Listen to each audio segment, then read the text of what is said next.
Hi guys, நேற்று Blackie காணாமல் போயிட்டா. எங்கே போனாலும் தெரியல, யார் தூக்கிட்டு போனாங்கன்னு தெரியல. எப்படி காணாமல் போனாலும் அதேமாதிரி வீடு வந்து சேர்ந்துட்டா தன்னால். பாருங்களேன், கோவத்தை பார்த்தீங்களா? ஜான் நான் பிக்கப் பண்ண போனேன், இவங்களை உள்ளே லாக் பண்ணிட்டு போயிட்டுன்னு போவோம், அதனால தான் கத்துறாங்க. ஜான் 3:15 போல் வந்துடுவான் கரெக்டாக பிக்கப் பண்ணுறதுக்கு. நான் முன்னாடி போகிறனாலே இவங்க போய் ரெடியாக அங்கே இருப்பாங்க. பிளாக்கி காணும் நேற்று ஒரே அழுகுங்க. ஸோ அவனுக்கு சர்ப்ரைஸ் பண்ணலாமேன்னு உள்ளே கூண்டு கூட லாக் பண்ணிட்டு போயிட்டேன். நான் அவனை பிக்கப் பண்ணிட்டேன், வீடியோ எடுக்கணுமே முன்னாடி வந்துட்டேன் சர்ப்ரைஸ் பண்ணுறதுக்காக. அவன் நடந்து வந்துட்டுருக்கான் இப்போ.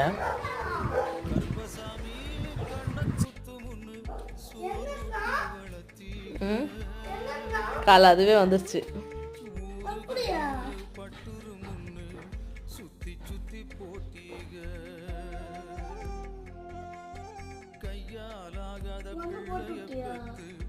இல்லை, நல்லா இருக்கான்னு போடல.